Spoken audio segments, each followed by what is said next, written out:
Poverty isn't always about money. Sometimes it's an addiction to appearances and validations. And judging by the title, you're in for a good one because all the videos that we're going to react to today has an addiction to appearances and validations. Welcome back to the channel. My name is MJ. Make sure to like, comment, and subscribe. Hype the video. Watch the full video. Let's dive right in. Now we got the application on the customer for the Porsche. We're back here. We just ran his credit. He told me it was a 0 score. He's never used his credit. He's a 440. So 0, 440, two different things. That's why he came to mainline though, because we're going to get him done. We just need to, I guess, iron out this income situation, right? So without us being able to see the statements and calculate your income here, we don't exactly know what to submit, right? So we can't say that you're making 11,000 a month and then I can't show that when you bring me the statements back, if that makes sense. Well, we see in the car already. Me, she like it. When I could do, because today we just came in to check it out. With okay, like 2 more cars that we actually going to look at. It's not even giving you like an approval amount or anything? Well, we can't really submit him to a bank without knowing what he makes, because if we submit the wrong amount, we can't show it on paper. We got him approved, right? We got his income waived. We got around every possible issue in getting him approved for the Porsche that he wants. At the end of the day, he still wanted to go check out another vehicle. Of course, we can't hold you here hostage. So we told him go check out the other vehicle, and after you realize that that's not the best deal, come back and get the best deal from Steph. I'm going to start off with a question. Like, when does confidence become delusion?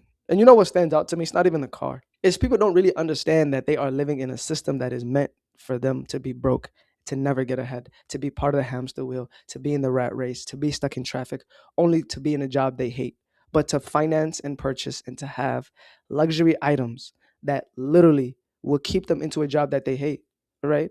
It is the golden handcuffs and the shiny cage. That's what this is. In truth, and to be frank with you, right? I think social media has made patience feel like failure because every day you have somebody that's driving something flashy. You have people that are traveling every month. Like, if you're not constantly upgrading your lifestyle, right, it feels like you're falling behind.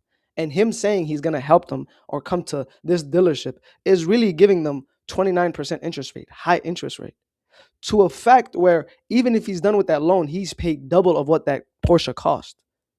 Even before that, the repo truck is literally right there waiting for you to mess up, waiting for you to keep up this life that you have built for yourself. It's a sad life, man. Money has a funny way of exposing impatience. The middle class is being erased for this reason. Shiny objects, depreciating belongings, and a sad way to sleep every night, knowing that the worst financial decisions usually come with the nicest interiors. That's why the middle class is being swept away. How much did you guys spend on your World Cup Finals ticket? Combined, we spent 30, bro. Okay, so is that 15 a piece? 15 piece. I'm gonna file for bankruptcy after this. I'm calling my credit card. I'm saying this was never me. So you put it on a single credit card? Yeah. So who's paying who? I have to pay him. Yeah. What's the interest rate on this credit card? I don't even want to think about it. 4.99%. What's your credit limit on this thing? It's already maxed. After this, it's maxed. Call you and be like, hey man, you know, you can't do this. They let me through. They let me through. I got Happy to collect 25% on 30 grand. Exactly. Wow, okay, how much do you have in like checking right now? Checking. I'm net negative, brother. Shut up. I've got no investments. I've got no savings. I've sacrificed everything for my life to be here today. You know how much I sacrificed? Wow. I'm just so confused. $30,000, guys. Think about that for one event. That's more than what some people have in their emergency fund. It's more than what some people earn in an entire year. And yet someone is willing to spend it, right, on something that lasts for 2 hours, only to watch that team get humiliated. So you paid $30,000. You now went into generational debt. You don't have a job. You don't have an income. And then people complain about the what? The cost of living crisis, the affordability crisis, inflation. People aren't really accountable. At the same time, people complain every day that the housing is too expensive, groceries is too expensive, everything costs too much. And for a lot of families, that's absolutely true. Here's the uncomfortable question, right? Are we being squeezed out by high prices, or are we also stretching ourselves, trying to keep up with a lifestyle that were never meant to be normal? I think some people do this to themselves. And now we live in a society where people can't afford $400 emergency expense. It's that every year there seems to be this new category of spending that is treated like essential. Luxury cars, premium vacations, VIP experience like this game, all right? Front row tickets. If those become expectations instead of like occasional splurges, it's easy for the middle class to feel like it's never enough. This is the reason why people will never get ahead. $30,000 you just signed up for generational debt. I think people are doing this to themselves. This was very evident of that. Do not buy that Mercedes. Do not buy that Mercedes in your 20s. Jesus Christ. I have never had so many. I'm sorry. Shut up. I'm sorry, but I can't Mercedes, talk to shut you up. right now. Mercedes, shut up. You can't talk bad about it. Look, I've never had so many car problems in my life. You be things small. At first it was small things. Now it's really banging. First of all, the little thing, the charging thing in my car stopped working out of nowhere. All of the charging sockets. You cannot charge your phone in this car. So every time that my phone is dead and I don't know the road, it's me and God together. Guys, another thing. My tires. I don't know why. I always have to replace my tires, and they're not cheap either. I always have to replace my tires maybe every month or every two months. Two months is the max. If you check my Walmart orders, tire, more than groceries. The amount of money I spend on tire can feed a 5-member family. Good Lord. Mind you, I just came back from Mercedes like 3 days. I just got my car back from Mercedes like 3 days ago. Now, one PSI is on 27, when everything is on 45. That's how. 2 days ago.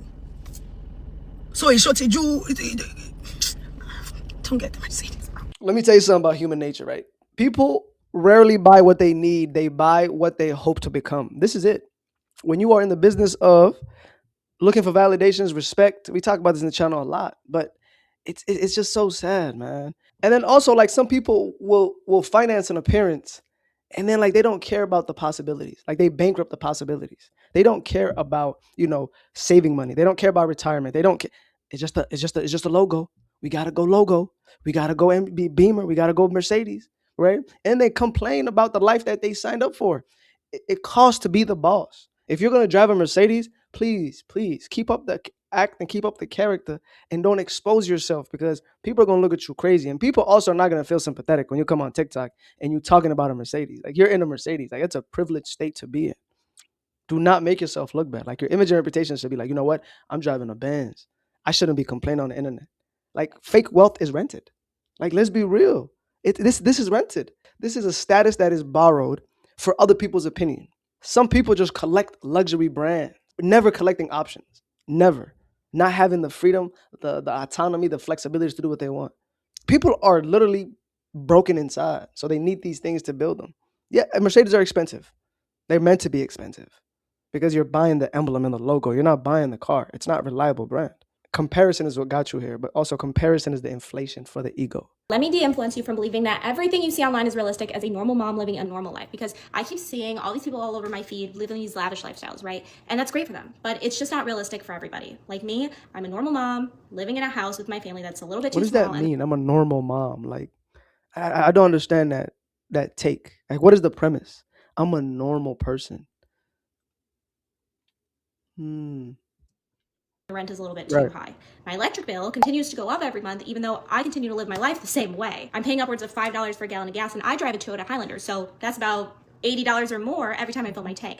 And don't even get me started on groceries. Just to feed a family, get snacks, get stuff for school lunches, and a couple meals for the week, not even a full week's worth. I'm pushing upwards of $175, and that's if I keep it to a minimum. And I just wonder, like, when did this become normal? Because it's not just one thing, it's everything. It's literally expensive to exist right now. And I know I'm not the only one right now, because I've seen so many hardworking families in our community just trying to make it work. And I feel like we're doing everything right. We're working, we're budgeting, we're being responsible. And it's frustrating because it feels like it's not enough. This is very real. People are working very hard and they're still struggling. Meanwhile, we're seeing big companies continue to increase their margins. So the economy is working for some, just not us. And I don't see any people in charge holding them accountable. I don't think it's supposed to feel this hard for people who are actually trying. So yeah, let me know if you're feeling this economy and how you're budgeting. The problem is the school system and the education system never really taught you the system that governs you, right? You don't really understand what capitalism is. Capitalism is privatized.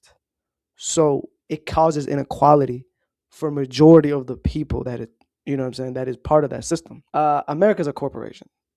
They're going to squeeze every dollar you have so they can be profitable. And the only 1% get richer every single year. It is a matter of just understanding what asset is and what liabilities are also.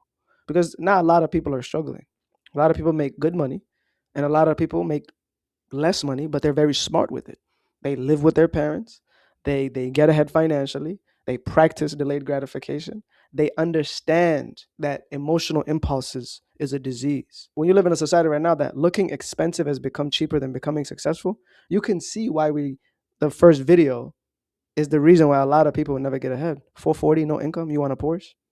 $30,000 on a FIFA game that costed 2 hours? Another person crying about a Mercedes that she signed up for? All these, again, have a lot to do with your mentality and your habits. That's all it is. It amazes me that people would not do the hard thing for 2 years so they can live a better life for the next 10 to 15. They would rather, go into debt for the next 2 years only to pay back that debt that they went into. Also, another thing is capitalism creates consumerism. That's how it survives. Consumerism survives because insecurity nowadays never goes out of style. It's the next thing, like I said in the last clip. It's the next thing. It's the next validation.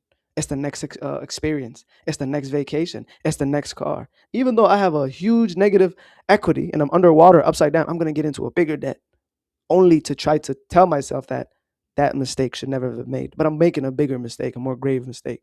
Doing the right things, trying to get ahead, having the right mental space and the mentality to understand what needs to be done, and trying to be rich is a lifestyle. Rich has nothing to do with money. Rich is more so here in the decisions you make. So when I say being rich, I mean rich as in the mentality that you have to get ahead. There are some people that make $50,000 but live on 15, right? And they save 35,000. These goes back to choices, habits, and decisions. But I hope you enjoyed this video. I'm gonna end it here. I don't want to make it too long. Make sure to like, comment, and subscribe. Please do me a favor, subscribe. We're trying to get to 4,000 subscribers. Hype the videos, share the videos. With that being said, be good, do good. I'll catch you on the next one. Peace.